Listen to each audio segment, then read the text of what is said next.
Good evening. On me. Okay.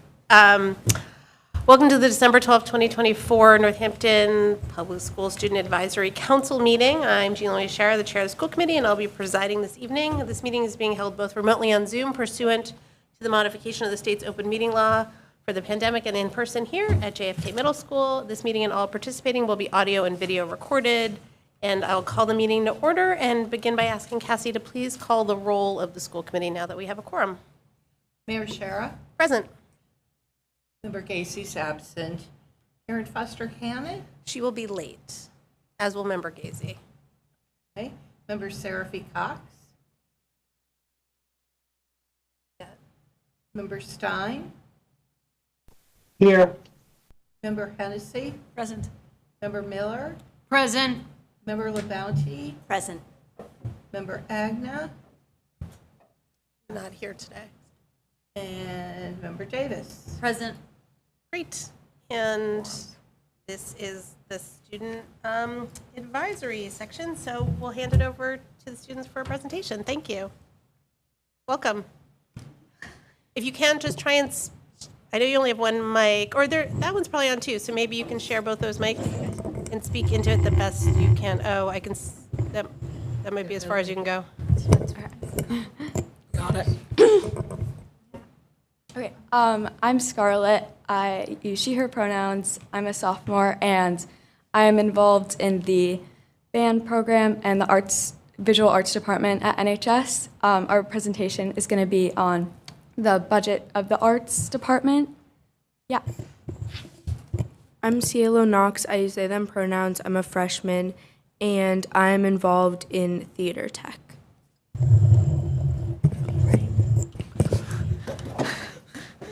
I'm Anna Lucia Ohm. I'm a sophomore. I use she, her pronouns, and I am in the band program.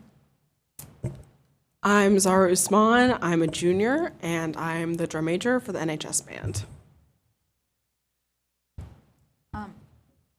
If you could Do you guys have the slideshow? Yeah.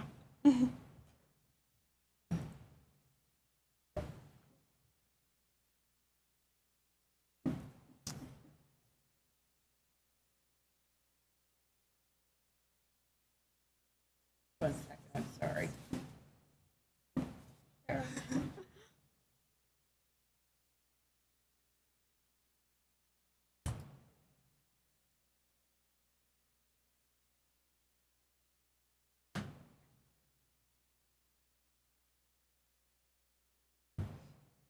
Gonna try and get away some of this clutter.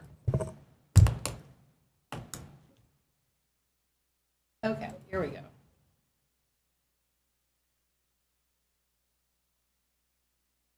So the arts department budget at NHS is what we'll be talking about tonight. Could you go to the next slide? So the arts department is both visual and performing arts, and every student has to take at least one class in order to graduate. Many students will take more than one, and it's what will often shape a student's high school career and experience and make it unique to themselves. Next slide, please.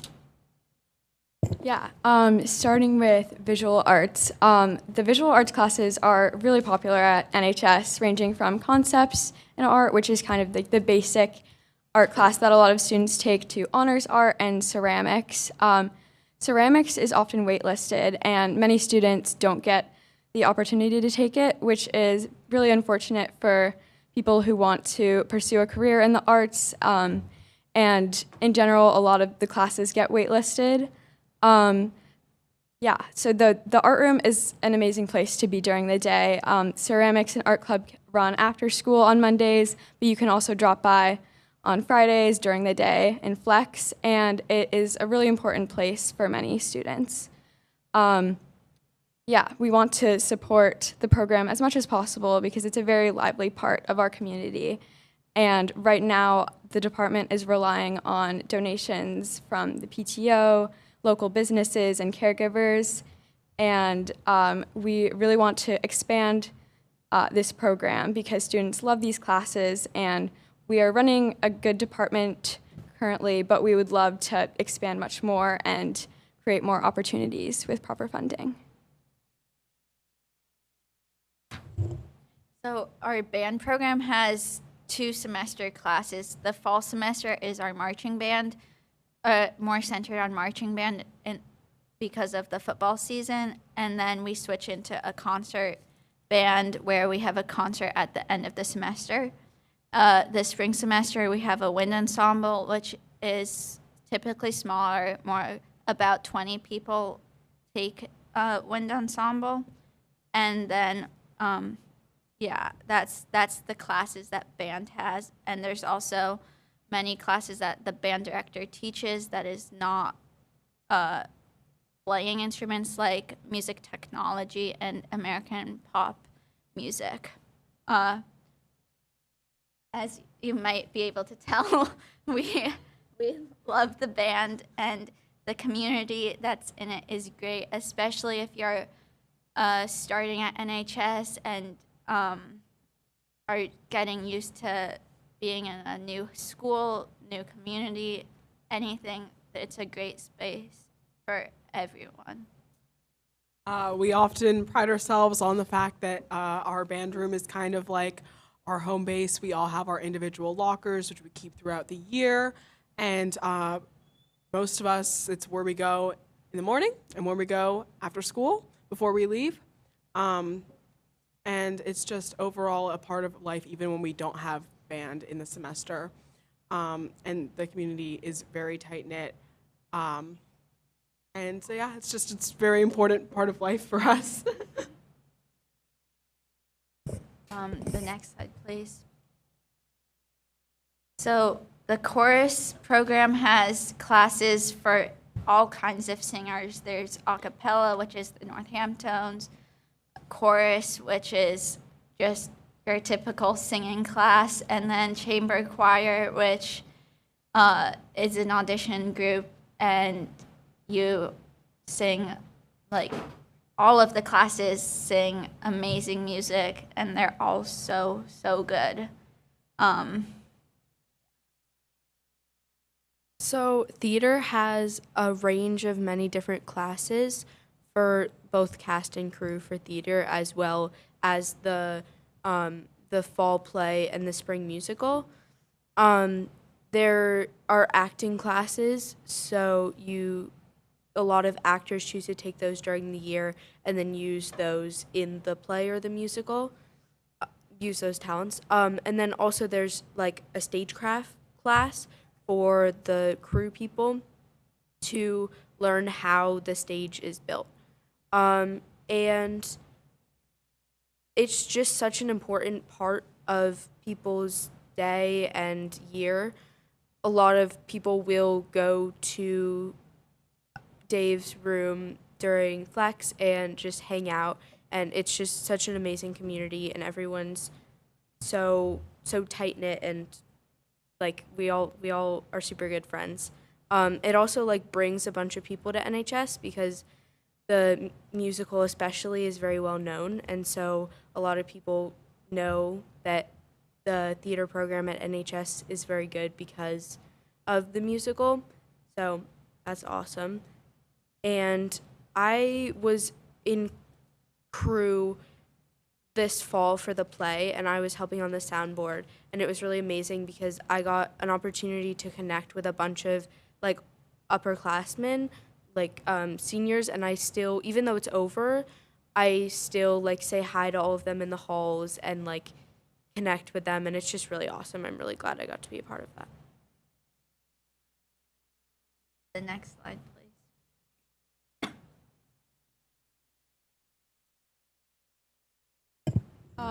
So this is our band budget in comparison to surrounding districts, and I also wanted to emphasize some of the visual arts budgets because we do not have the numbers on the slideshow, but some of these districts they have a similar number of students. Oh, thank you, and more teachers, more funding, and so I just want to emphasize that as well as band.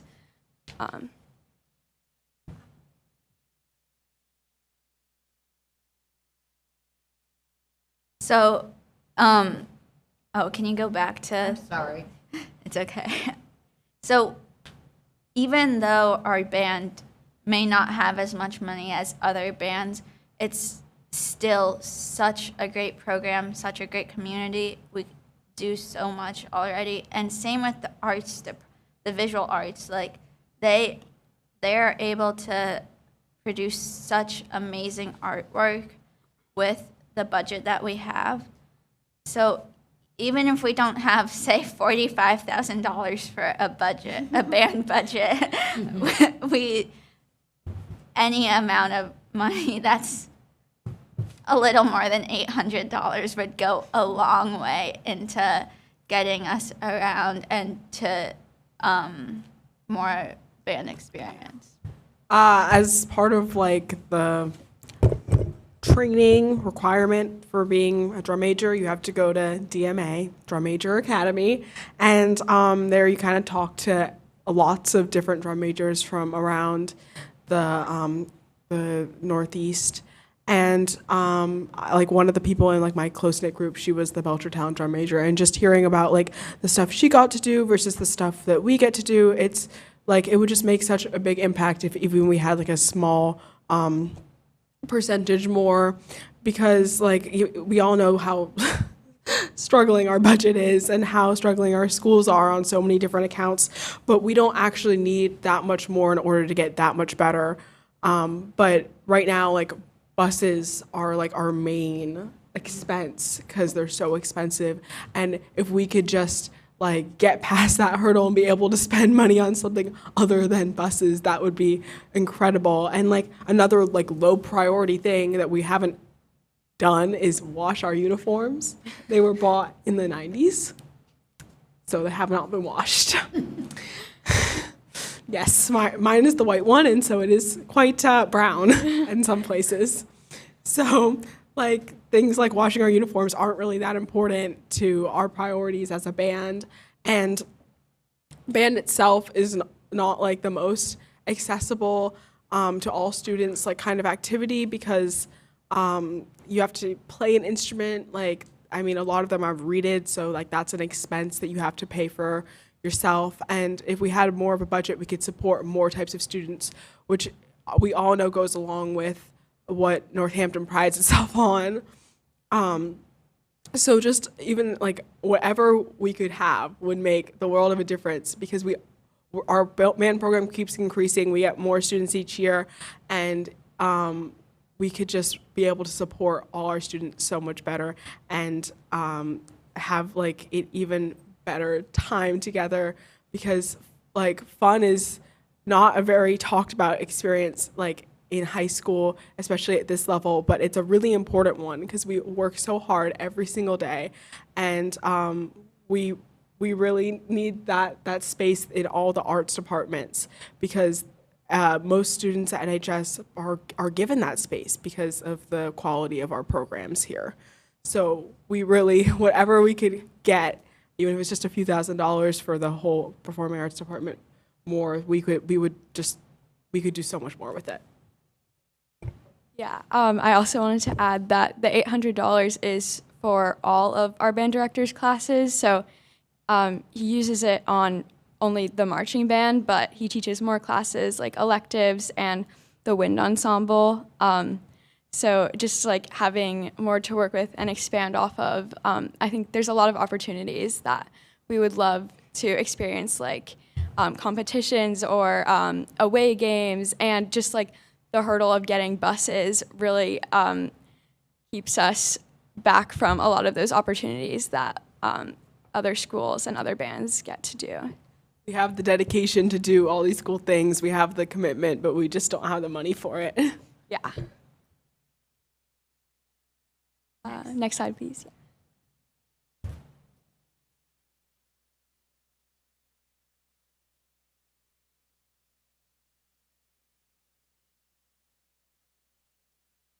So the arts department is a vibrant and valued part of the NHS community. There's not enough money to pay for basic necessities, and maintenance in all of the departments. Supplies are expensive, and with the department's budget, they cannot afford to buy them. Though it may seem like the arts are thriving, they are only thriving from donations and fundraising.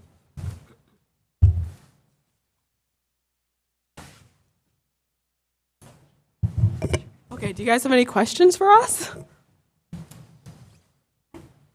Yeah, go ahead. Is there, oh, I'm sorry. No, the mic. Oh, sorry. Thanks. Is there a specific way that the uniforms need to be cleaned because if there's something on, like, I was wondering what that process is, like, Yeah, they would need to be dry cleaned for sure. Yeah. They're a pretty thick material.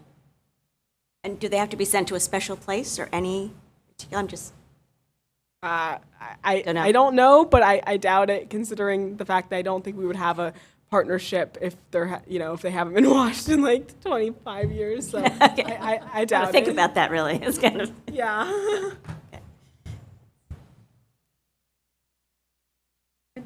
You might not know this. I'm wondering if photography and wood shop are also in the arts department? Wood tech? Or do you- Photography definitely counts as an art Okay. class. Yeah, I'm not sure about wood shop. I think that's part of like the I tech. don't think so. Yeah. Yeah, I'm pretty sure it's under technology. Okay, thank you.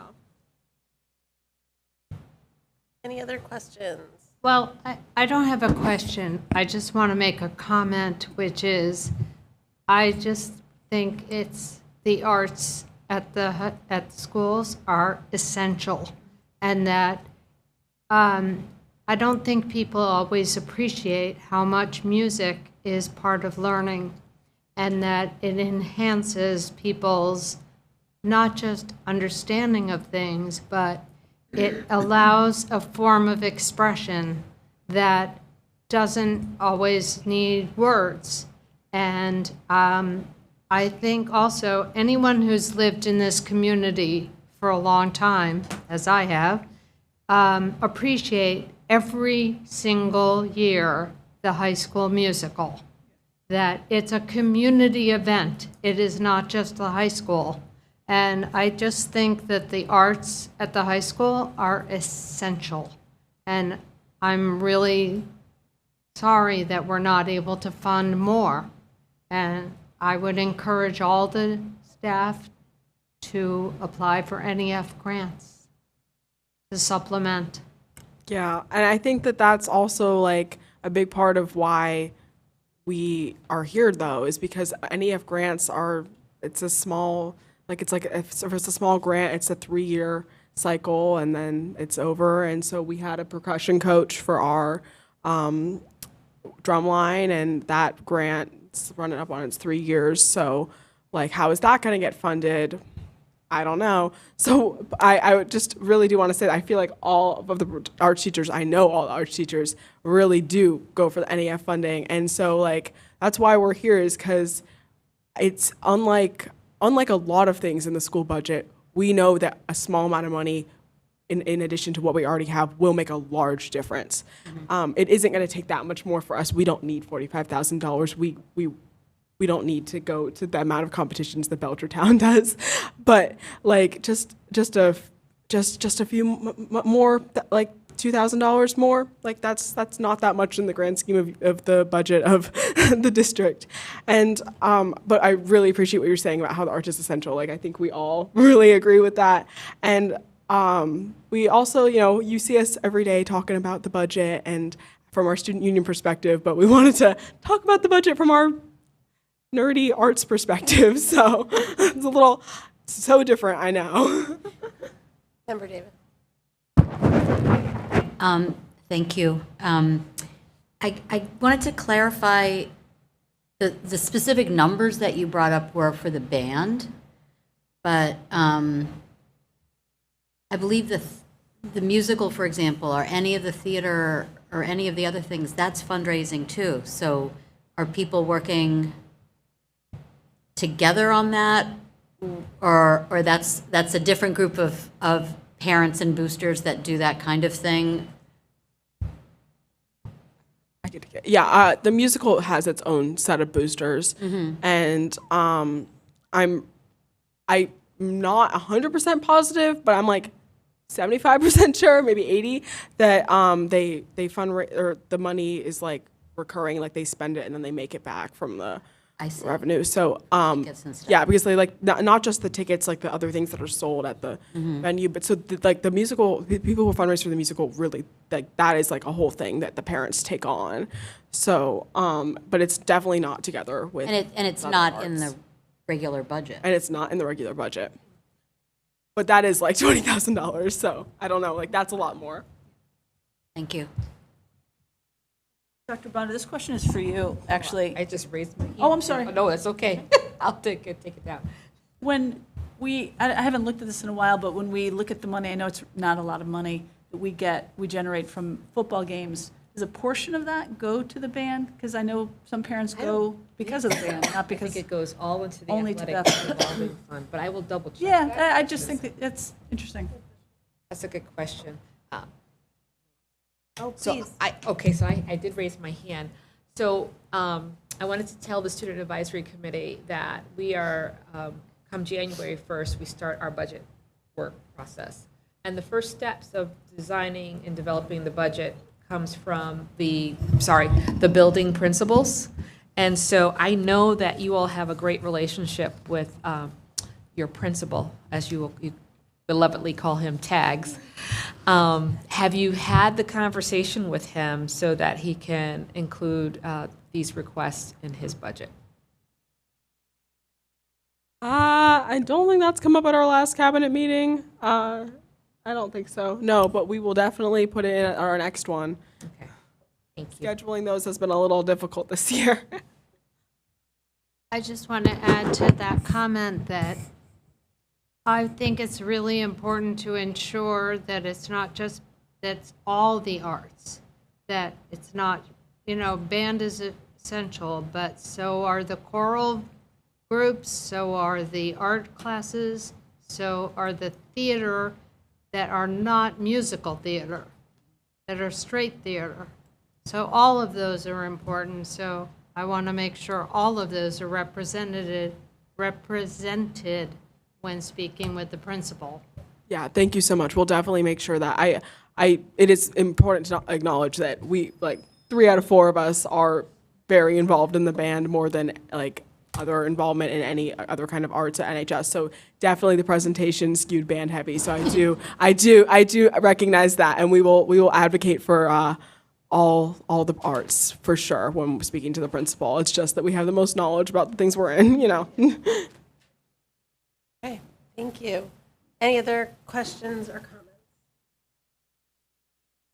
Okay, seeing none, I'll take a motion to adjourn this meeting so we can start the next one. I move to adjourn. One second. Motion's made by Member Hennessy, seconded by Member Davis. Cassie, I also wanted to note that Member Seraphy Cox is now on the Zoom. I got that, yeah, Okay. thanks.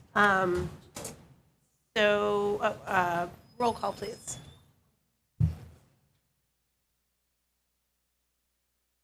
Member Foster Cannon? Yes. Member Seraphy Cox? Yes. Member Stein? Yes. Member Hennessy? Yes. Member Miller? Yes. Member LaBounty? Yes. Member Agna? Member Davis? Yes. Mayor Shara? Yes. Okay. We are adjourned, and we'll start the next meeting in about 2 minutes.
12th, 2024 Northampton School Committee meeting. I'm Julia Shara, Chair of the School Committee, and I'll be presiding this evening. This meeting is being held both Recording in remotely progress. on Zoom pursuant to the modification of the state's open meeting law for the pandemic and in person here in the community room at JFK Middle School.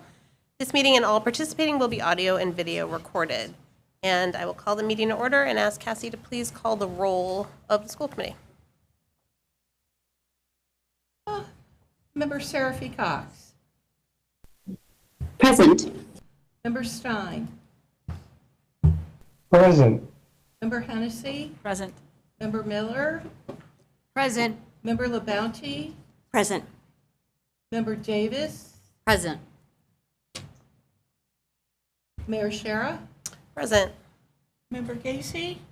No. Not here yet. Member Foster Cannon. Present. And Member Seraphy Cox.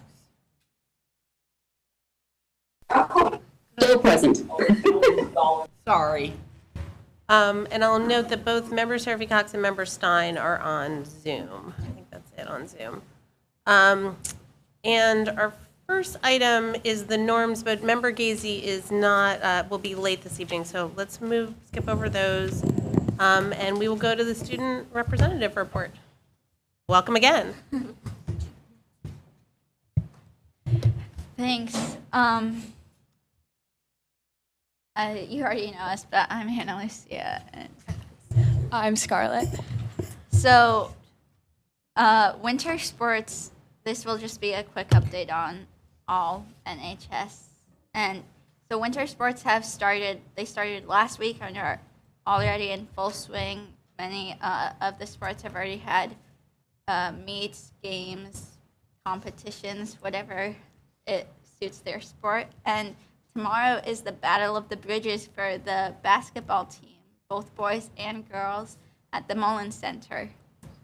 And for Student Union, tomorrow we are having a winter drink sale.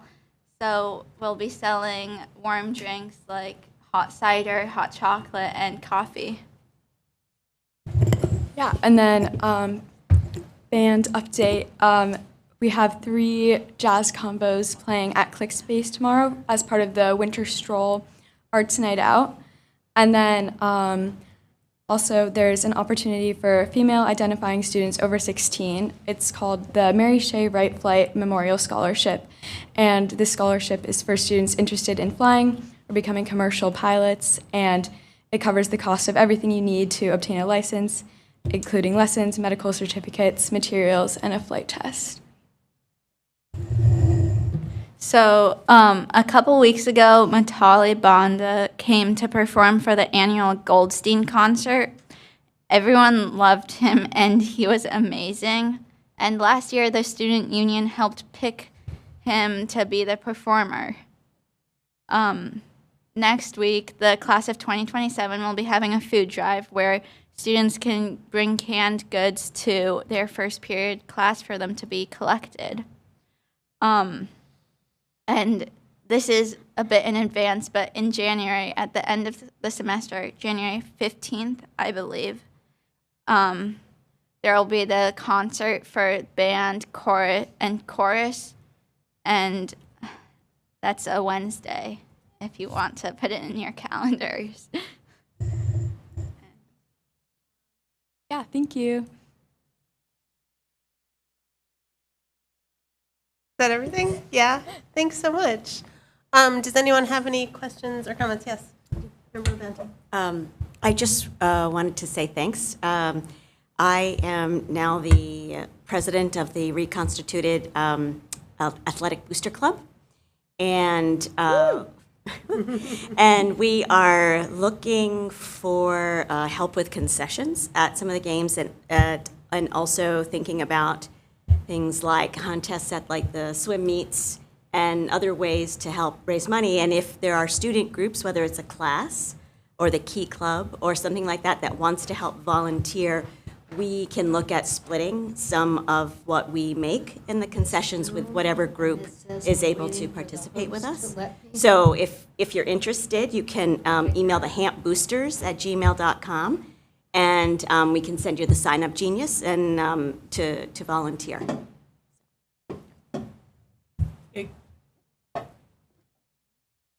Margaret, excuse me. I don't see you in the waiting room. You're in, I think. Any other, Margaret, I don't see you in the waiting room or in the Zoom, Thank you. actually.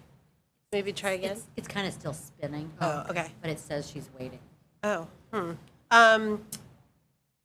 yes, did you have something else? About that, if you want, you can email Miss Reeves, I think it is, and type a message for her to put in our daily bulletin, which many students read, and it's like a newsletter for every day. Thank you. Anything else for the students? Seeing none, thank you so much. Appreciate it. Okay, next on our agenda is public comment, and we're taking public comment in person and over Zoom. There's a sign-up sheet that Cassie's getting right now. For those on Zoom, if you wish to make a comment, please use the raise hand feature, and we'll alternate between the room and Zoom. You can always submit a written comment, which is equally part of the public record, at northampton-school-committee@northampton-k12.us. And it'll be sent to all school committee members. Before you begin, please state your name and your city or town for the public record. The school committee does not respond during public comment, as it's the public's time to speak. So while your comment should be directed to the school committee, you'll understand when we don't respond. And there's a limit of 3 minutes per person unless language interpretation or accommodations for a communication disability have been requested, in which case the time is 6 minutes.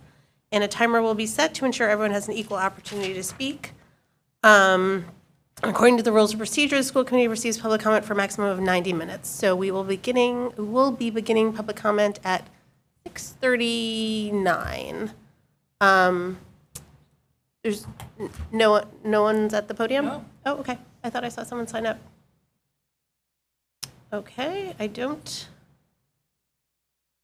see any hands on Zoom either. Okay, then we will move on from public comments, and next item on the agenda are announcements by the school committee. I have one, unless someone else has one they want to go first. Nope, okay.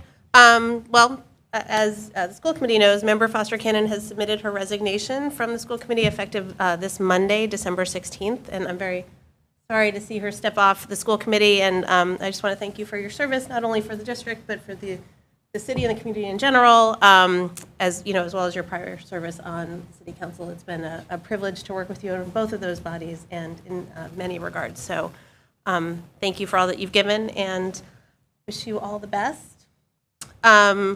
So as this vacancy comes more than 120 days from the next regular city election, we must follow the procedure according to the charter, which is section 4-6, filling of vacancies for the school committee, which states that whenever a vacancy occurs on the school committee, the president of the city council shall, within 30 days following the date of the vacancy, so that would be Monday, call a joint meeting of the city council and the school committee to fill the vacancy. So the city council and the school committee shall appoint by majority vote of those present a person to fill the vacancy among the voters entitled to vote for the office, so the school committee members and the city council members. Persons appointed to fill a vacancy by the city council and school committee shall serve only until a candidate is elected to the office at the next regular city election and is sworn into the office. So whoever is elected will serve until the November election, and then right after that election, the new person or whoever is elected, whether new or the person's continuing, will be sworn in immediately, and their term will then start then. So City Council President Alex Jarrett is working on creating the process by which candidates who are qualified to serve, and those are anyone who is registered to vote in Ward 2, can express their interest, and information will be available on what that process will be on Monday, again, December 16th. But I can announce that the special joint meeting of the City Council and the school committee will be Monday, January 13th, 2025, at 6 p.m., and that will be right here at the community room at JFK. So again, thank you so much, Member Foster Cannon. Any other? Sorry, Mayor, did you say 6 or 6:30 on January 13th? 6. Yeah, I'll speak to the same topic. Thank you for your kind words. I really appreciate it. And just a quick note of explanation. Yes, the school committee knows and the city council knows, and now all of you know.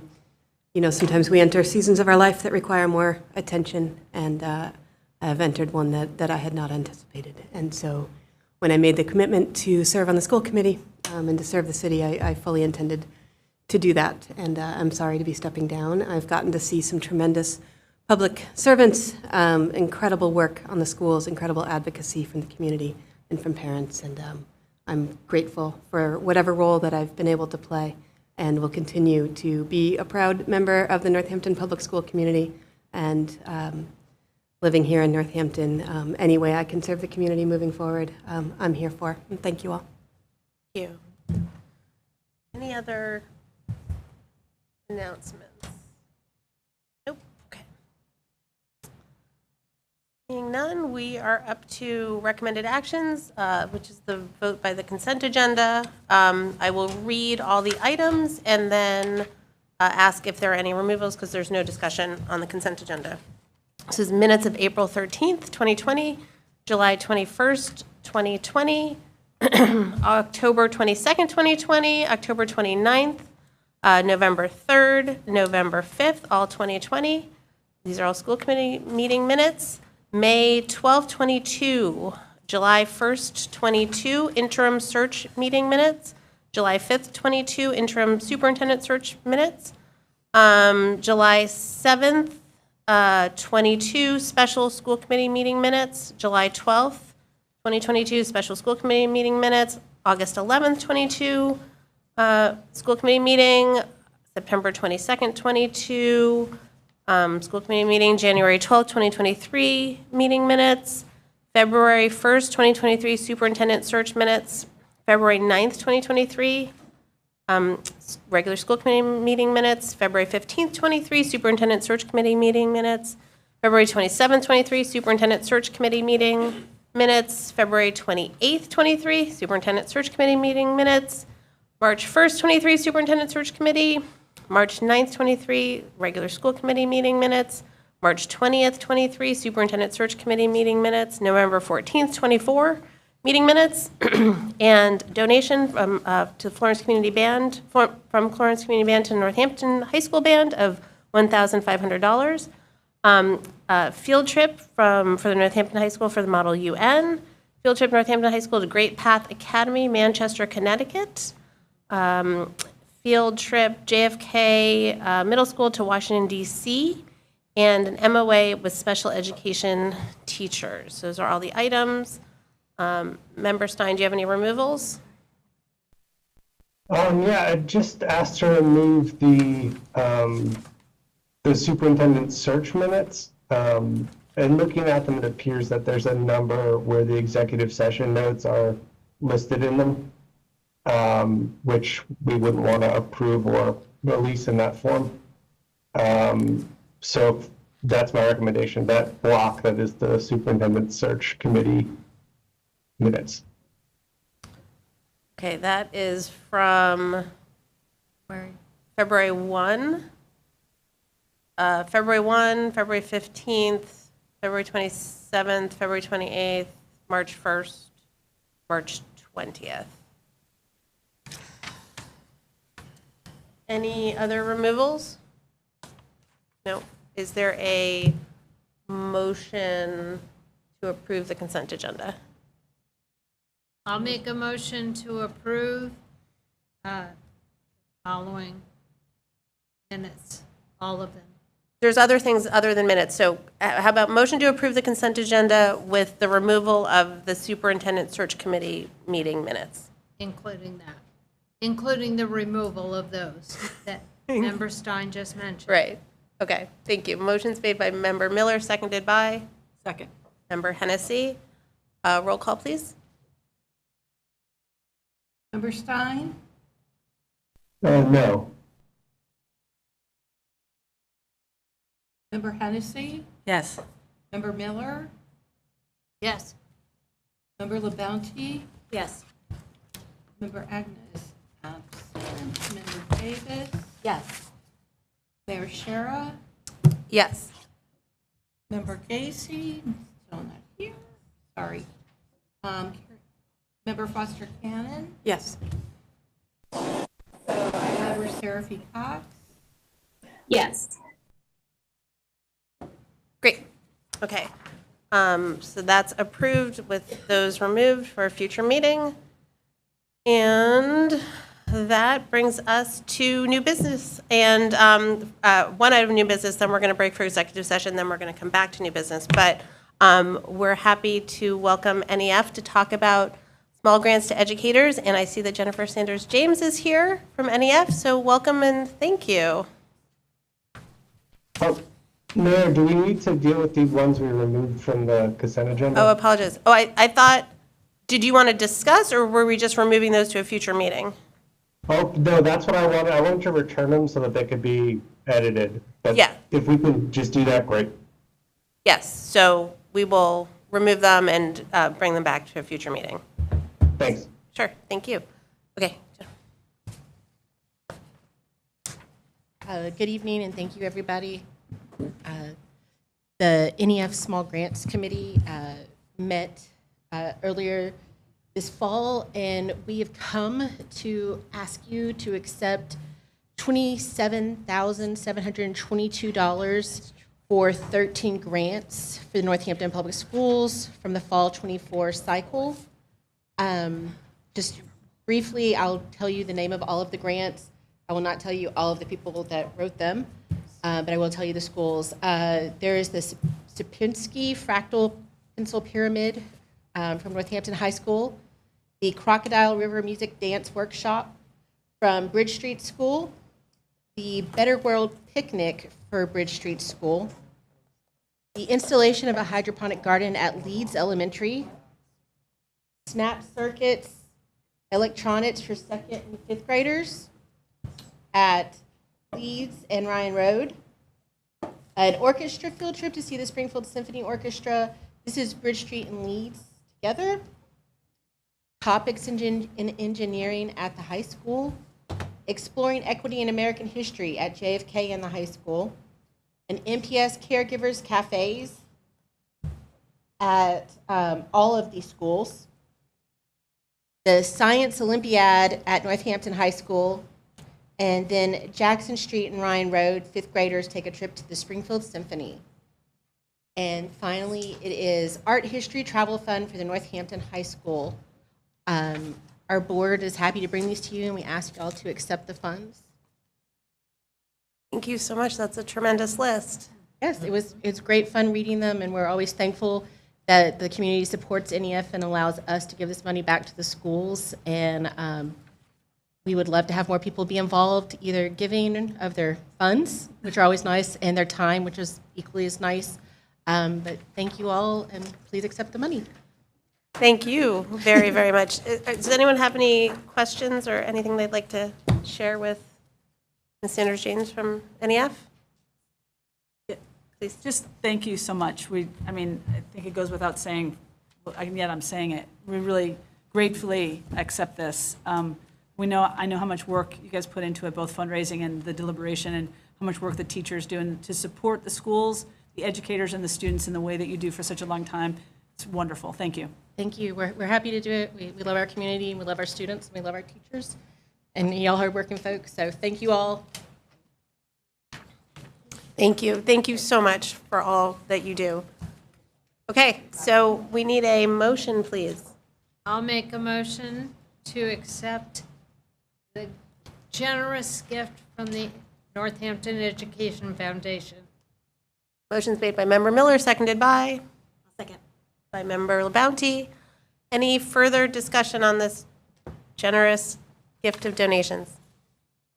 Okay, seeing none, roll call, please, Cassie? Member Hennessy? Yes. Member Miller? Yes. Member LaBounty? Yes. Member Davis? Yes. Mayor Shara? Yes. Member Foster Cannon? Yes. Member Seraphy Cox? Yes. And Member Stein? Yes. Great, that's been accepted. Again, thank you. Thank you so all. much. We appreciate it. Thank you. Okay, this is a little unusual for us, but we are actually going to break for executive session now instead of at the end of the meeting. So anyone who is here or on Zoom, we are going to go into executive session. We will come back into open session and continue the rest of the meeting, so you're welcome to stay and wait for us. We don't know how long it'll take. But thank you for that. And so I need a motion, please. Does everyone have? Is it the second one we should read, the pursuant to MGL 30A? 30A? Read them all. There's two of them. They're two different. It's because there's meeting minutes as well. Okay. A and B. So, So I will move to go into executive session to discuss strategy with respect to collective bargaining or litigation. If an open meeting may have a detrimental effect on the bargaining or litigating position of the public body and the chair so declares, and pursuant to MGLC 30A 21A7, to comply with or act under the authority of any general or special law or federal grant in aid requirements, purpose 7, for the purpose of reviewing and approving executive session minutes to comply with the open meeting law, GLC 30A 22FG. okay, that motion was made by Member Hennessy, seconded by? I'll second. Seconded by Member LaBounty. Any discussion on entering executive session? Okay, seeing none, roll call, please. Member Miller? Member LaBounty? Yes. Member Davis? Yes. Mayor Shara? Yes. Member Foster Cannon? Yes. Member Seraphy Cox? Yes. Member Stein? Yes. Member Hennessy? Yes.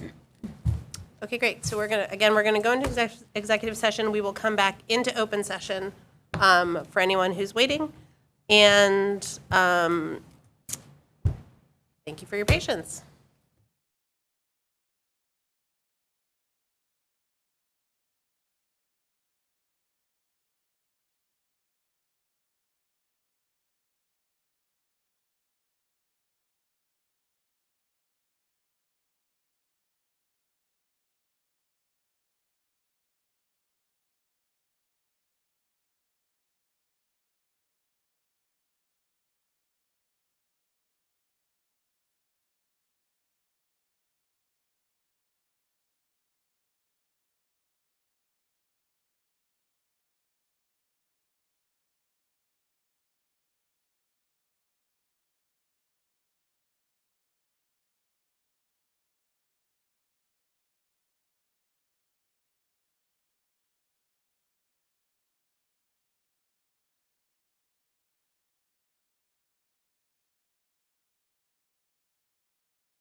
Okay.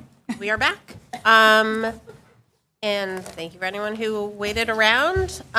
So we are back in new business, and we are at item A in this section, which is discussion and vote on the district improvement plan. Ready? And Mr. Kinnon, we haven't been, everything kind of was moving quickly. We haven't been doing like a clock. I hadn't been, do you want me to? Yeah, just so we can, Yep. this was spec'd out at 25 minutes. Let's see how we do. Ready? Yes, please. Okay. So all of you have in your packet the district improvement plan. As a matter of fact, you've had it for over 2 months now to be able to review. So the academic component of the strategic plan that we approved way back a couple of months ago, objectives 4 and 5 are reflected in the district improvement plan. And so this is to guide our efforts and ensure that all students are successful. The plan covers the next 3 years. So evidence-based practices are identified to help the district achieve the goals in ELA, mathematics, and social-emotional learning, along with measures and timeframes. You will see in the plan specific activities identified with timelines. Improvement targets will be determined by the number of students who are not meeting grade level standards, using district assessments to monitor progress throughout the year. Each school will identify these specific targets in their school improvement plans. Under state law, every school district is required to create annual school improvement plans to highlight its work, set and achieve goals and objectives, and ensure the schools continue to move toward improvement and success for all students. These goals are not only reflective of the strategic plan objectives, but are a continuation of the district's last plan. This plan was shared with the principals, who in turn shared with their staff for feedback and input. A special thank you to the district reading and math coaches for their guidance and their input. So there are 3 goals. The first one, we will improve ELA outcomes for all students with a focus on English learners, students with disabilities, low-income students, and students identifying as Hispanic or Latino. Secondly, we will do the same thing for math. We will improve math outcomes for all students with a focus on English learners, students with disabilities, low-income students, and students identifying as Hispanic or Latino. The third goal focuses on social-emotional learning and school climate. We will strengthen the sense of connection and belonging experienced by students, staff, and caregivers. Throughout the DIP, there is an emphasis on effective instruction and the implementation of the adopted curriculum for ELA and math, using student data to inform instruction and to better plan professional development that supports the classroom teacher. Some of the highlights of the plan: focus on implementation of the prescribed curriculum. As you all know, we do have some new curriculum at the elementary level. And then system of accountability, grade level specificity, and instructional practice. Communicating students' progress to both caregivers and the student. Better planning and prioritization of professional development. Responding to the diverse needs of learners. Reading instructional block that enhances phonemic awareness, phonics, fluency, vocabulary, and comprehension based on the science of reading. Establish foundational structures for implementation of restorative practices. Analyze the data pertaining to attendance, disciplinary infractions, bullying, harassment, and discrimination, and Title IX complaints. And then last highlight for the DIP is continue the work on being anti-bias and anti-racist. So I'm going to stop here and see if there are any questions pertaining to the district improvement plan. Yes. Oh, Mike. Oh, sorry. Oh, sorry. I thought you actually meant Mike, not microphone. I was like, oh, Mike can go first. I have 2 questions. I was just trying to understand how these work. It looks like, in terms of like timing, there's ongoing measurement, and then is there at the end of the June of 2025 or whatever, is there some sort of here's the end, or here's where we are? Excellent question. So in the midst of my mid-year evaluation goals, I will give you a update in terms of where we are in the first year of the district improvement plan. And so these measures and mechanisms, so some of it is like first year is implementation. The second year then will be to see if the effectiveness of these different actions that we are implementing, and then some tweaks in terms of what do we need to rethink or add. And the other thing that I would say is, I know there was lots of conversation about the various isms, et cetera. And I'm hoping that as we're thinking about that, and as the director of curriculum's looking at those things, that we look at, as much as we can, the intersectionality rather than the particularism, because I think that what we see is how nuanced and complex these things are. And they're not, yes, it's good to know each thing, but really what happens is the intersectionality. Right. So if there's a way to put that in there somehow, that would be great. Yes, thank you. It is a challenge when we start to address some of the difficult topics. And so for us, the starting point is to have awareness. And then once you have that awareness, you can go deeper and deeper understanding and to see that intersectionality. Right. Thank you. Thank you for that.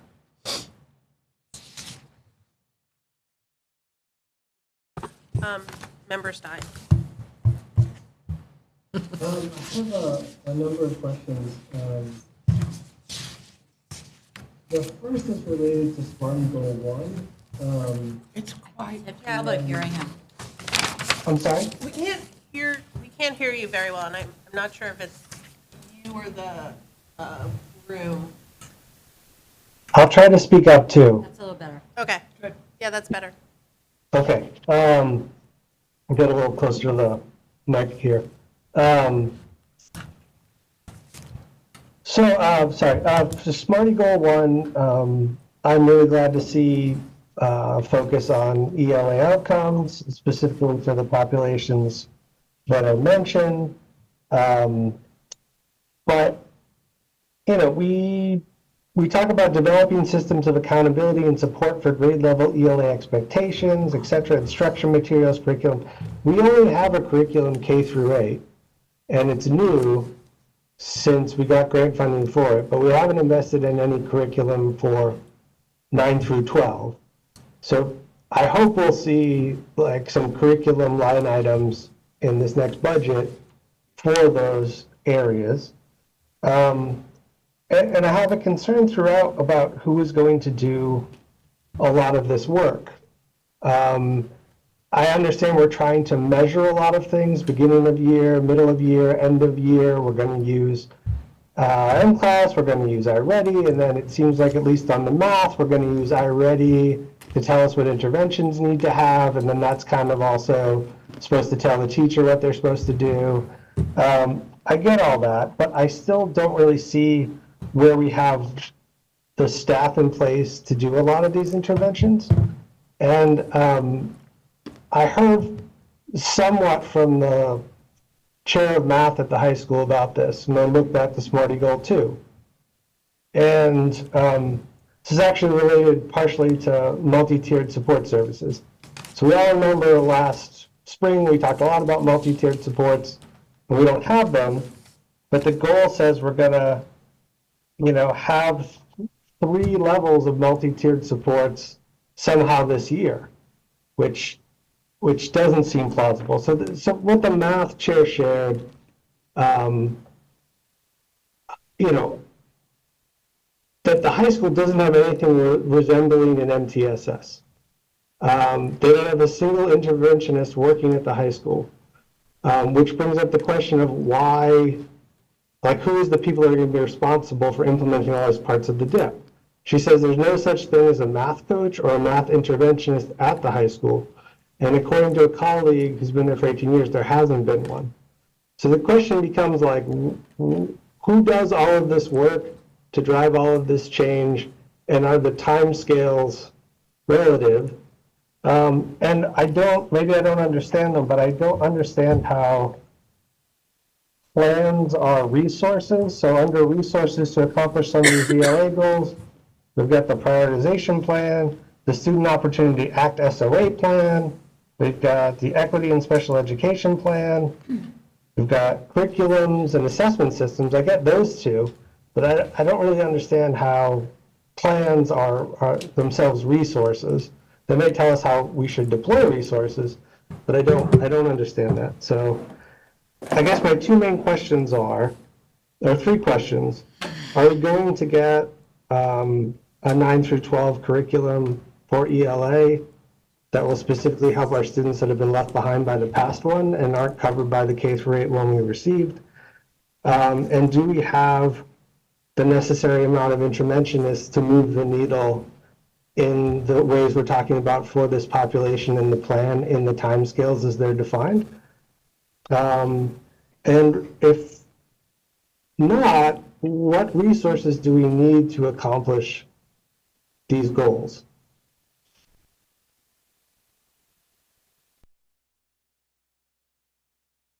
Okay, so first of all, for the grades 9 through 12 in terms of ELA as well as math, those particular disciplines will be working on updating their curriculum. And that is the responsibility of the Director of Curriculum Instruction working with the department heads at the high school. And so in terms of a time frame, so we put in 3 years to be able to begin to implement this work, but of course, those paces can be adjusted in terms of whatever money we allocate towards the development of those curricula or to review those curriculum items. And so just for clarification, in the DIP, you will see who are the lead in terms of who is responsible for or helping in terms of getting this work done. And so for the high school level, as well as the middle school level, we will be relying on the department heads, as well as the middle school level has the interventionists. So that work will be done accordingly. And in terms of the resources that you mentioned, you're not quite sure in terms of how or why we consider plans to be resources. So when you actually review those plans have goals and objectives, and they also have action statements in there in terms of what we as a district should be doing to meet those goals. And so that's why we consider those to be actual resources for us. So there's been a lot of work that has been done in this district over the past few years that we are always putting out documents, but we're not actually implementing the actual action statements or the activities that are suggested in terms of how can we move the needle to see improvement in our district. And then lastly, I think I covered them all. You did say 3 questions, although I heard 4, so. Okay. Any other questions or comments?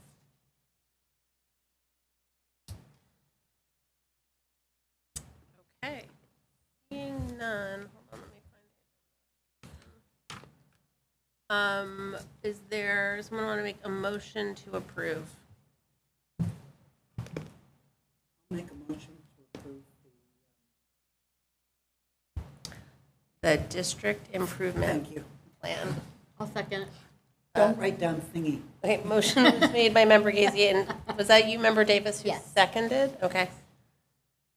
Any further discussion? Okay, roll call. Oh, sorry, Member Seraphy Cox. And under the wire. Apologies. Yeah, no, sorry about that. And it's just real quick that I fully support the goals that are in here. And I want us to think about these goals as we are approaching the budget season. Our budget should be based on the DIP. So as we are both prioritizing what we're going to do, as well as when we're thinking about, when we say, okay, we're going to develop a budget that meets students' needs, which is what our strategic plan says. This district improvement plan gives us, a roadmap for that. So that's important. Thanks. Thank you. Okay, Cassie, roll call, please. Member Gazy? Yes. Member Foster Cannon? Yes. Yes. Member Sarah Cox? I think you said my name. Yes. She did. Member Stein? No. Member Hennessy? Yes. Member Miller? Yes. Member LaBounty? Yes. Member Davis? Yes. Mayor Shara? Yes. Okay. Next, we're on to first reading. This is policy JH on attendance and member Gazy. Is there anything we should know?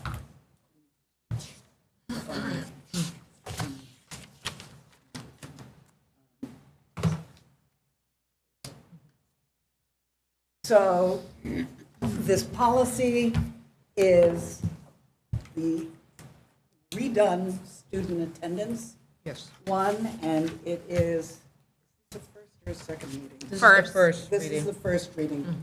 So there's a lot of new language, especially, I mean, we have a new title. We've got, a lot of it is what to do about people who are not attending school Right. more than like 10 absences or more, the chronic absenteeism.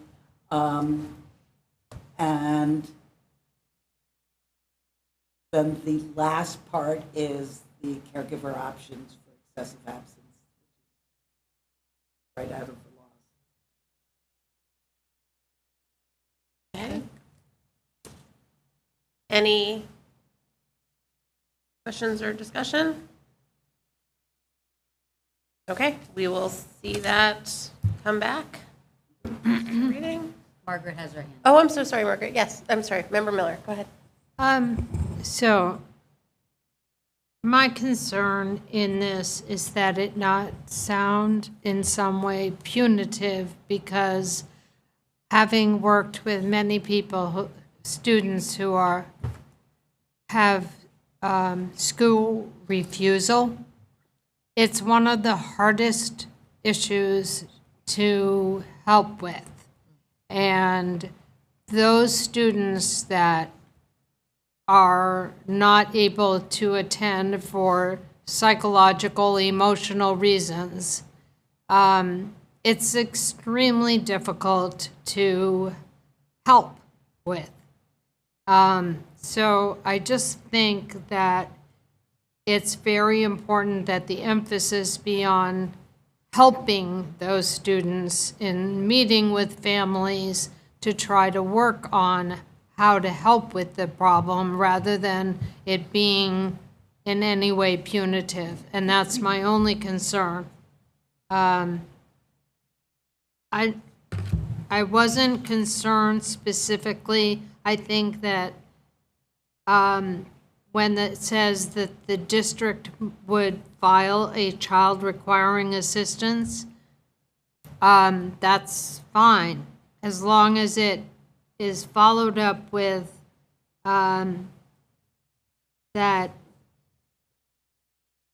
it be a joint effort to address a problem that is not just because a student is being difficult or just, I won't go to school. It's usually a very complex problem. So when it says serious medical impairment, I think it might also want to say something like psychological, not just medical. Because it's usually a very complex problem. And the kids that I have known about that have had school refusal have been very difficult to treat.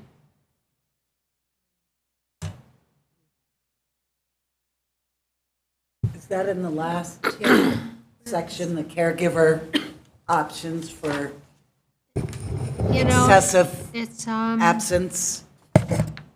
It's school's responsibilities for excessive absences under that headline in that paragraph. Towards at the very end, for excused status, the principal will consider issues of serious medical impairment. I just would say serious medical or psychological impairment. That's all. Okay.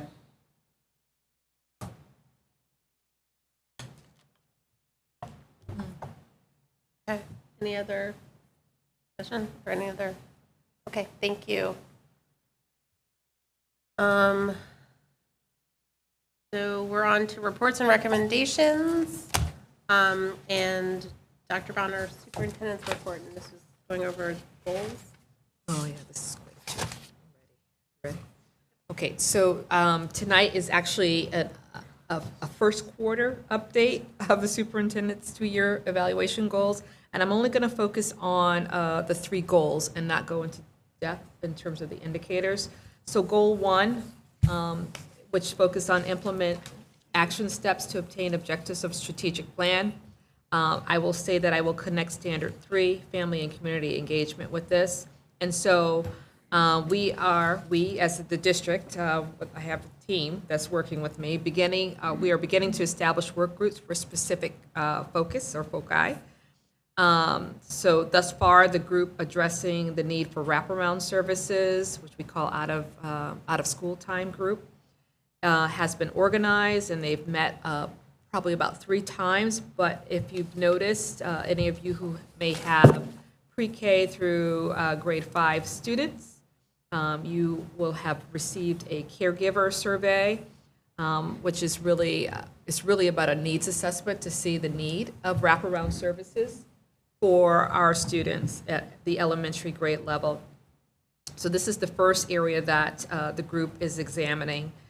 This group consists of 2 principals, 8 caregivers, a YMCA representative, preschool partnership coordinator, and the Leads After School Program Coordinator, who is the actual facilitator of the group. The survey will be available over the next 3 weeks, and I encourage caregivers to please give us your input. The second group to launch is the work group centered on optimizing the district nutrition program. We are still in need of representatives from CPAC and LPAC, so if you are interested in this group, please contact my office. In January, there will be additional work groups launched focusing on literacy, professional development, and MTSS, which is multi-tiered systems of support. Again, we have a link where if you're interested, please submit your interests. We do have some of our caregivers who have responded, and so thank you for that. Lastly, under this goal, the road show ran from October 16th to November 20th, and it is complete. I'm kind of glad because I'm tired. And so it allowed for me to briefly share the goals of the plan and to connect with stakeholders and to answer any questions. Goal 2 focuses on develop an NPS budget process and budget that meets the needs of our students and district goals. Along with that is standard 2, management and operations. So I have been working with Karen Foster Cannon, who I'm very, very sad that will be leaving the work. But I do understand family does come first. And so the budget process is underway. The expectations and instructions were sent to the building principals and the department heads on November 11th. And so the goals for this year wrapped into the district improvement plan goals, but these are just goals to help us gather our thoughts in terms of our numbers and our requests. This is first of all to promote equal funding for the general student population and provide extra support for students with disabilities, multilingual, and struggling students to also provide them with an opportunity to succeed. Eliminate excess spending by cutting spending that doesn't negatively impact learning. Account for inflation and cost of living adjustments to ensure the budget is sustainable. Integrate current resources as part of a coherent academic strategy. And lastly, build capacity of staff rather than hiring new positions. And so these are like principles that we're going to follow in terms of as we build the budget for fiscal year 2026. the last goal, goal 3, was personal and professional learning. And so I'm in the second year of the new superintendent induction program, NISUP, and have attended 4 sessions since September. Session topics for this year have focused on strategy development and implementation, political acumen in turbulent times, DEI and the political lens, negotiations, which we are entering in very soon, and deep learning. Recently, I completed the SEI course for administration and will submit a capstone project prior to the end of the month. And also attended the MASS Summer Institute and the joint conference with MASC. And so that's it. That's my update. Member Sheriffy Cox. Yeah, thank you. And thanks for putting this together, Dr. Bonner. Okay, so a question, and then I have specific questions about the document itself. But my overall question is, are these goals that are here? You said that this is your Q1 update.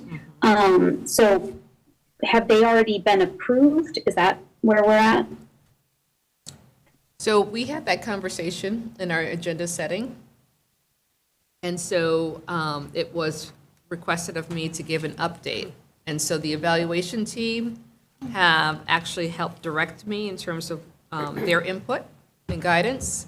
It is a 2-year evaluation process, and they actually kind of took me through, and I took them through the goals. And so it has not been voted on, and I don't know if that's necessarily if you have to do that, because they are my improvement goals. Sure, okay. I have a few specific questions, but then also some feedback. So I guess that was the purpose of my question is is that still timely? Yeah, yes, because these are living goals. Okay, very good. So on goal number 1, in terms of benchmark evidence, number 5 just says 3-year professional development. Is that what you were talking about in terms of the working group, or whose professional development is it? So I'm sorry, so it's missing the word plan, 3-year professional development plan. And so that is actually a part of the strategic plan work. We wanted to really be thoughtful in providing targeted professional development for our staff, but that is one of the working groups that is going to be reestablished. And by the way, it's not really a working group. It's actually the Professional Development Committee that has not met in maybe 2 or 3 years. Yes. So our Director of Curriculum and Instruction is going to reignite that group. So I can't wait. Wonderful. So that was, thank you for catching that. That's a word that was omitted, and I will add that to the document. Okay, very good. And maybe even also to say for the district or something like that, rather, since is your evaluation, I also wasn't sure, is this your professional development plan or, yeah. Great, okay. And then on goal 2, I see here the goal is developed straight from the strategic plan, so that feels clear. The first piece of benchmark evidence is just to if the timeline for the budget presentation, and I wonder if it could also include design a process to gather stakeholder input on the budget with the budget subcommittee. All right, so working with Karen Foster Cannon, I kind of, again, we had established, yes. However, part of that plan is still going to come to fruition. So as the principals prepare their budget with their staff and they present those budgets, once they are presented, so hopefully by the work be done by the end of January, we will actually post the individual school budgets on the site, and I'm going to ask them to take it back to their various communities to have a conversation. So that is So a it sounds way. like you are designing a process then. Yes, Yeah. yes. So, yeah, it's- so it's- I guess it's- that was my suggestion, was to add that in so that it doesn't look like, oh yeah, I'm just scheduling the presentations. No. Um, The only yeah, thing clearly that you're I doing will more. not be able to do this year, which you'll see in the indicators, I will be able to do after we finish negotiations. I really cannot project a multi-year budget without knowing the salary increases.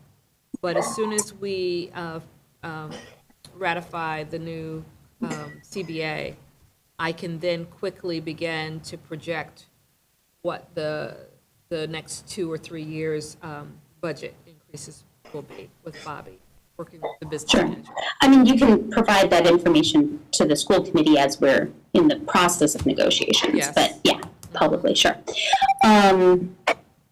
Apologies, I know that we're at time.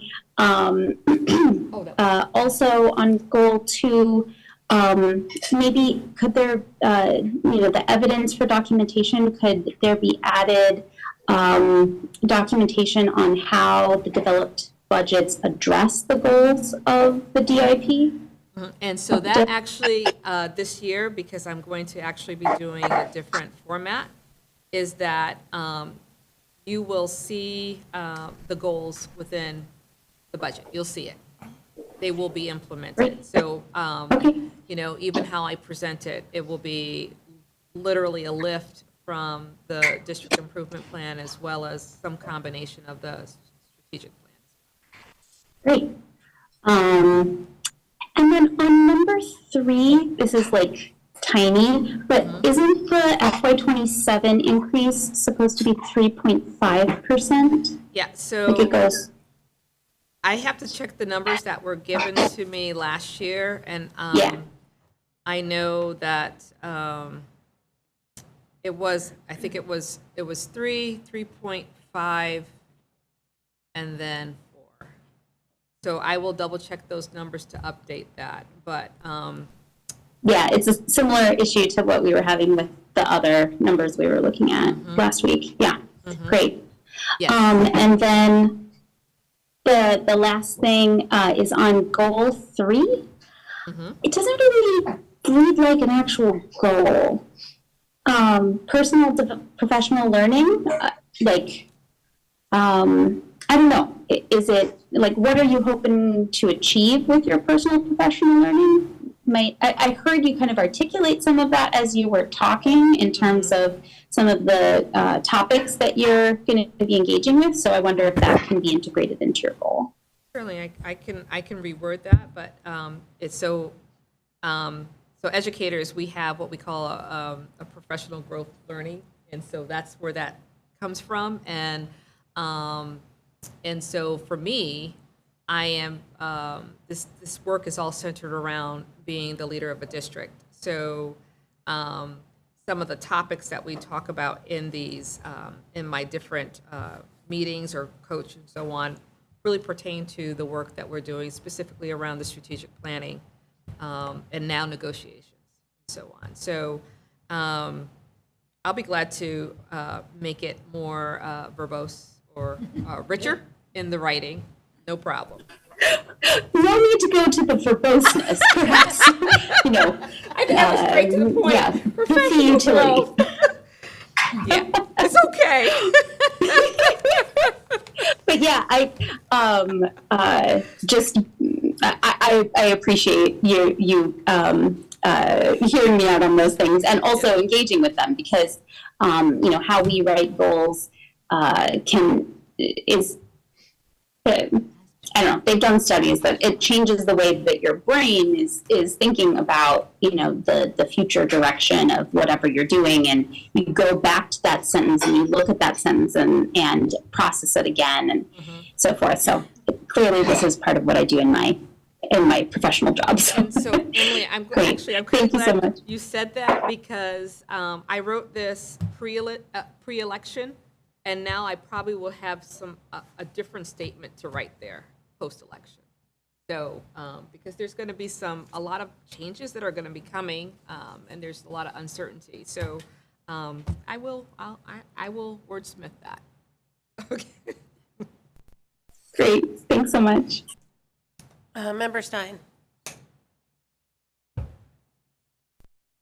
Thanks. I have a number of questions and comments. My first is actually for Member Hennessy, who I think is on the Superintendent Eval Committee. And I want to get some detail from you on like how this all came together. But my broader question is like, it's very strange to me that this is the first time we're seeing these goals that we haven't voted on them. I mean, we vote on the actual evaluation. We seem to vote on things like that. So it just feels odd that we wouldn't weigh in as a committee on what the actual goals were that we're going to be evaluating the superintendent on in July. So if you could just give us some insight into how this came together and what understanding the committee had about communicating with the broader school committee about that and what feedback was solicited, that kind of stuff would be great. And then I have some questions about the document.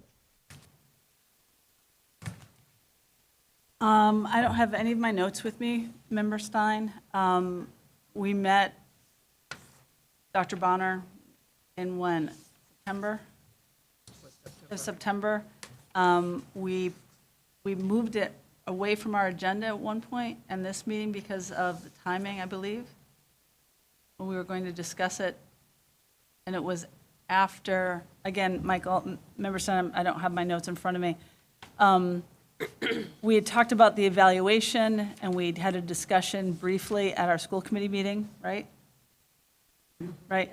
And then we met in September, worked with Dr. Bonner on her goals. She did not go over the small indicators, just tonight. And that's what, and here we are, because we had other things that we were dealing with, and it wasn't on the agenda. I'm not on the agenda setting. I don't set the agendas on this, but we met as a committee, Margaret, Member Miller, Member Agna, on Zoom in September, and talked about her goals and things she wanted to work on and we believe she needed to work on. Margaret, correct me if I'm wrong on this, I'm sorry. So, first of all, I don't have my notes from the meeting either, but it was Dr. Bonner presenting what her goals were for herself, and that we then talked with her about those.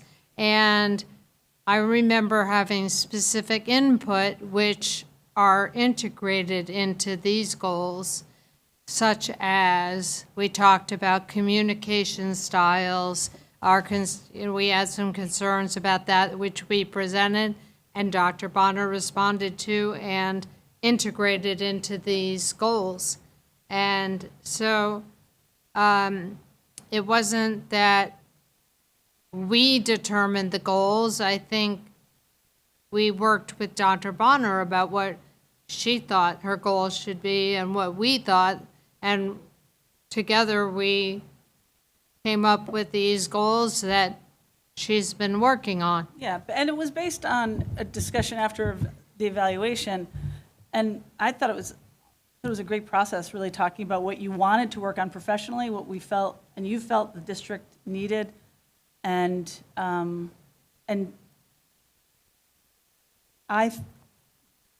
speak for myself, although you just said that, Margaret,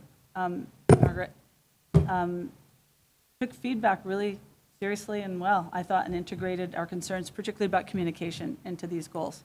So, but I don't know if that's what you're asking, Michael or Member Stein. But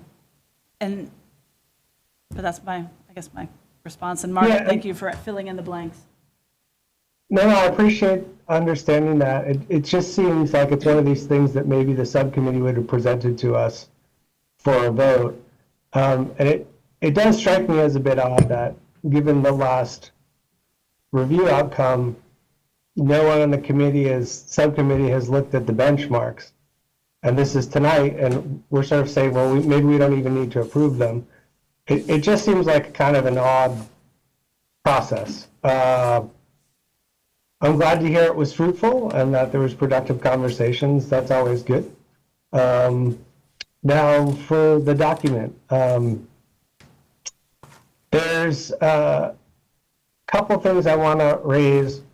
One is sort of like there's been no opportunity for the Budget and Property Subcommittee to give direction to the superintendent on which budgets to make. I understand that apparently there's been communication about scheduling the timeline of a budget presentation, but we haven't had a conversation about these three views of the budget. And so it feels odd to me that we wouldn't actually have that conversation and provide some guidance, especially after the last budget cycle. It's also odd to me that we would have anything level funded, because that means exactly the same amount of money that we had this year. I think it's indicating level service, but I'm assuming it's level service FY25. So these would be the types of things that we would talk about at the Budget and Property Subcommittee rather than wait for a bunch of budgets to be sort of made. The other issue I have is a reference in here to science of reading, and it says that we're going to do it in the guise of science of reading, and I don't think that's what the superintendent means. That means we're like concealing something but saying it's the science of reading. That's not what we're doing, and I know that's not what we're doing, but the document, if you read it, that's what it's suggesting. I'm not sure also for the evaluation subcommittee, and when we look at some of these goals to determine our review in the spring, what sort of evidence they want to collect or will collect when it comes to standard 4. So the benchmark evidence there listed as continue engaging stakeholder groups during the interview process. I assume that means any job interviews where there's a search committee. Working towards strategic planning objectives and ancillary sample email responses, agendas to ALT and principals director meetings, and communication samples from constituent groups and newsletters. And for the specific goal here, I would imagine you would want to solicit evidence of all kinds. And if I was the one being evaluated and providing the evidence, I know what I would provide. But I just would like some more communication from the subcommittee about how they would like the rest of the committee to share concerns about any of these goals as things play out during the year, and how they will fold that into conversations with Dr. Bonner. I mean, I know recently I've sent a few communications that from my perspective do not meet these communication goals, but I don't know what the subcommittee then does with that information or how they address it. So this is a related question to the way the subcommittee works with these goals throughout the year to provide feedback. So maybe that's one for the subcommittee too.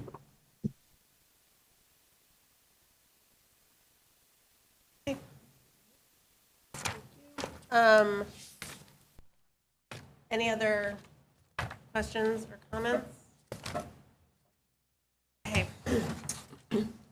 Next on the agenda, so Bobby is not here this evening for the business administrator report. Is there anything you want to share? Or? There is, I do want to share in terms of a recent grant that we received. We applied for the Multilingual Newcomer and Homeless Students grant and received $18,000. So just wanted to point that out. Any questions on this? So moving on to budget and property, and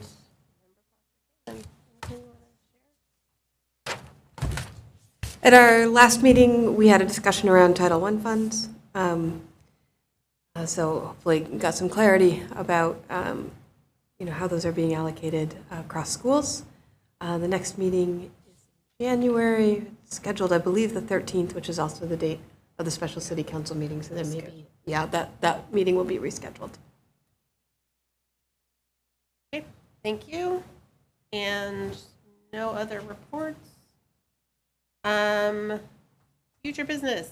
The December 18th school committee retreat. Member Sarah F. Cox. You want to speak about that? Here you are. You all, oh, sorry. Yep, I couldn't see you for a second, but then now I see you.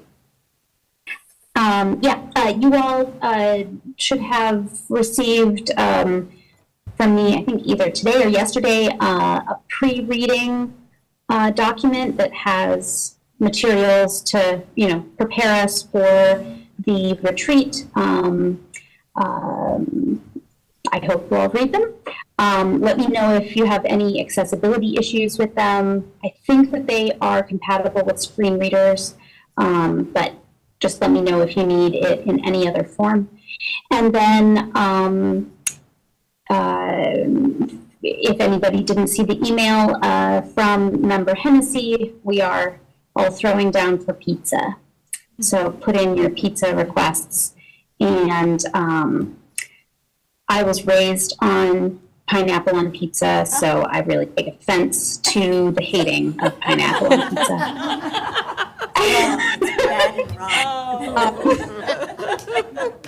And if anyone, hasn't had a chance to meet with our facilitator, Davey, then they should have emailed you, a couple weeks ago, I think. So take a look in your inbox and see if you can set that up before next week. And we are going to be in the NHS library. Yeah, that's it. Great. And everyone will be able to get into the building. Any instructions on getting in after hours? I have not been given any instructions about that. I can ask, or I don't know if Dr. Bonner knows the answer to that So question. we'll double check, because I think, Cassie, did Michelle book the room, the space, or did you book it? No, neither of us did. Oh, okay, so I'll follow up on it tomorrow, just to make sure. So the time, No, just give me the time. One of you did. I know, I think it was Michelle. Can you, Okay. okay. Usually It's the building's 6:30. open. Usually it's open. There's a basketball game that night. That so night, okay. Great. We'll be able to get in. Okay. Yeah. We just want to Cool. make sure that you guys have, that someone will still be there and not let you in. Okay. And just to double confirm the time on that, since I know it's a special meeting, I'm looking at January.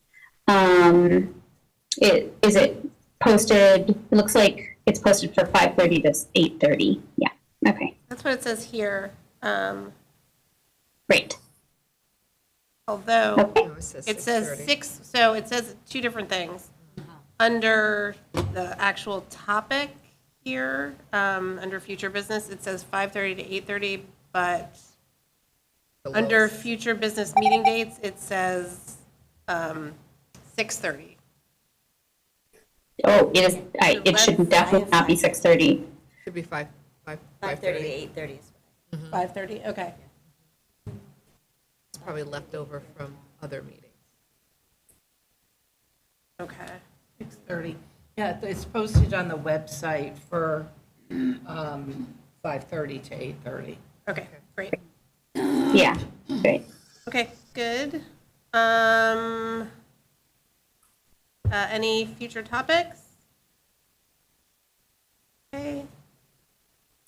Seeing none, let's go back to here's the rest of the future business dates. As we said, school committee retreat is December 18th at 6:30. No, 5:30, sorry. 5:30. At 5:30. And that is at the Northampton High School Library. Superintendent Evaluation Subcommittee, January 6th. This is now 2025, at 5:15. and that's by Zoom. Negotiating Subcommittee, January 7th, 5 p.m. to 6 p.m. but on Zoom. Curriculum and Instruction Subcommittee, January 8th, 5:15 on Zoom. The regular school committee meeting, January 9th at 6:30, hybrid here in JFK and also on Zoom. Budget and Property Subcommittee, January 13th, 2025 at 5 p.m. on Zoom. And as was announced before, I'm sorry to interrupt you. That meeting will need to be rescheduled. The Budget and Property. January okay, 13th at 5. that's right. So that, forget about the Budget and Property Subcommittee, because on that day, January 13th, at 6:30, I believe, let me double check, is when the special joint meeting between, with the school committee and city council will be held here at JFK Community Room. What date is that? So that's Monday, January 13th at 6 p.m. Here, and that is to elect a Ward 2 school committee member to fill the vacancy that member Foster Cannon is leaving. Okay, those are all of our future dates that we have here. Do we have rules and policy in January? Yes. It came over. 15. It was superseded by the retreat, so I'll need to work with the colleague to pick another day. On the 15th of January? I'm talking about January. Because we had a lot of January. Oh, yeah, It I'm should be sorry. on the 15th. Okay, so that's rules and policy. That's on January 15th, I'm hearing, Yeah. at I think 5. 5 p.m., and Right, that's on Amy? Zoom? I think so, yes. Okay, terrific. Who would like to make a motion to adjourn? I'll make a motion to adjourn. I'll second. Motion's made by Member Gazy, seconded by Member Davis. Roll call, please. Mayor Shara, Yes. Member Gazy, Yes. Member Foster Cannon, Yes. Member Seraphy Cox, Yes. Member Stein, Member Stein has left. Member Hennessy. Yes. Member Miller, Yes. Member LaBounty, Yes. Member Davis. Yes. Great, we're adjourned. Thank you all. Wow.